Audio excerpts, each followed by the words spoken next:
ബുദ്ധമതത്തിൽ നിന്ന് മോഷ്ടിച്ച ഉത്സവമാണ് ഓണം എന്നാണ്.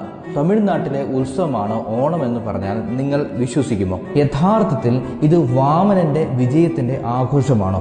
ചരിത്രകാരൻ MG ശശിഭൂഷൺ വാദിക്കുന്നത് പല്ലവ രാജവംശകാലത്ത് ഓണം വാമന ജയന്തിയായിരുന്നു എന്നാണ്. ഓണം കേരളത്തിന്റെ മാത്രം ഉത്സവമാണോ, അതോ ഇന്ത്യയിലെയും ദക്ഷിണ പൂർവേഷ്യയിലെയും മറ്റു ഉത്സവങ്ങളിൽ നിന്ന് കടമെടുത്ത ഒരു സാംസ്കാരിക മിശ്രണമാണോ? ഓണം ഒരു ഉത്സവമാണോ, അതോ ഒരു ദളിത് രാജാവിന്റെ കൊലപാതകത്തിന്റെ ആഘോഷമാണോ? കേരളത്തിന്റെ ഹൃദയത്തിൽ തുളുമ്പുന്ന ഈ ഉത്സവം പൂക്കളങ്ങളും സദ്യകളും മാത്രമാണോ, അതോ ഒരു ആര്യ ദ്രാവിഡ വിഭജനത്തിന്റെ രക്തരൂക്ഷിതമായ ചരിത്രത്തിന്റെ അവശേഷിപ്പാണോ?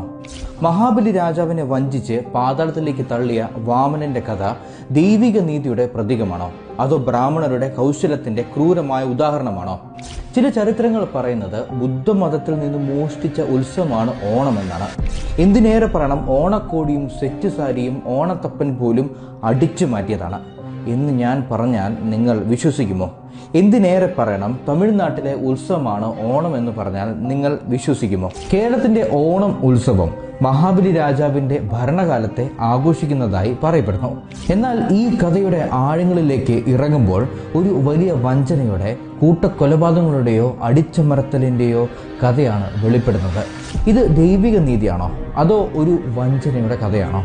പല ചരിത്രകാരന്മാരും സാമൂഹിക വിമർശകരും ഈ കഥയെ ആര്യ ദ്രാവിഡ വിഭജനത്തിന്റെ പ്രതീകമായി കാണുന്നു. മഹാബലി സത്യത്തിൽ ദളിതരുടെ, ദ്രാവിഡരുടെ പ്രതിനിധി, വാമനൻ ആര്യ ബ്രാഹ്മണരുടെ പ്രതീകം. ഈ വഞ്ചനയിലൂടെ ദ്രാവിഡ സംസ്കാരത്തെ അടിച്ചമർത്തി ആര്യന്മാർ ആധിപത്യം സ്ഥാപിച്ചു എന്നാണ് വാദം.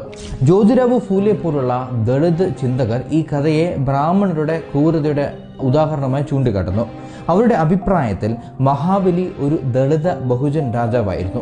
അദ്ദേഹത്തെ വഞ്ചിച്ചു കൊന്നത് ഒരു ഉയർന്ന ജാതിക്കാരൻ. കേരളത്തിൽ ഓണം ആഘോഷിക്കുമ്പോൾ മഹാബലിയുടെ തിരിച്ചുവരവിനെ കാത്തിരിക്കുന്നതായി പറയുന്നു. പക്ഷേ യഥാർത്ഥത്തിൽ ഇത് വാമനന്റെ വിജയത്തിന്റെ ആഘോഷമാണോ? ദളിത് വീക്ഷണകോണിൽ നിന്ന് നോക്കുമ്പോൾ ഓണം ഒരു കറുത്ത ദിനമാണ്. ദളിത് ആക്ടിവിസ്റ്റുകൾ പറയുന്നത് ഇത് അവരുടെ രാജാവിന്റെ കൊലപാതകത്തിന്റെ ആഘോഷമാണ്. MP മനോജ് പോലുള്ളവർ ഓണത്തെ ദളിതരുടെ ദുഃഖദിനമായി കാണുന്നു. ഉയർന്ന ജാതിക്കാരുടെ ആഘോഷമായി കേരളത്തിനെ അടിച്ചമർത്തപ്പെട്ട വിഭാഗങ്ങൾക്ക് ഓണത്തെ ഒരു ജാതി ആധിപത്യത്തിന്റെ പ്രതീകമായി കാണുന്നു.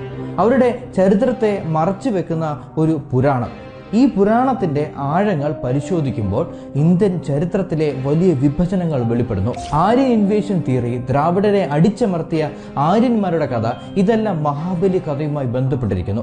ചില ചരിത്രകാരന്മാർ ഈ തിയറിയെ തള്ളിക്കളയുന്നുണ്ടെങ്കിലും ഓണത്തിന്റെ പുരാണം ഈ വിഭജനത്തിന്റെ അവശേഷിപ്പായി കണക്കാക്കപ്പെടുന്നു.